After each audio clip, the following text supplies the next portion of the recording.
পুনরায় বিজেপিতে ফিরলেন রানীগঞ্জ ১ নম্বর গ্রাম পঞ্চায়েতের প্রাক্তন পঞ্চায়েত সদস্যের স্বামী তথা বিজেপি নেতা মাধব বিশ্বাস। জানা গেছে, বিগত লোকসভা নির্বাচনে প্রাক্কালে মাধব বিশ্বাস তৃণমূলে যোগদান করেছিলেন বলে খবর।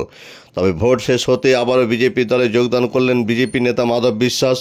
রবিবার বিকাল নাগাদ মালদার গাজল এলাকায় ভারতীয় জনতা পার্টির এক কর্মসূচি থেকে তিনি বিজেপি দলের পতাকা হাতে তুলে নেন। এদিন তার হাতে দলীয় পতাকা তুলে দেন গাজল বিধানসভার বিধায়ক চিন্ময় দেব বর্মন।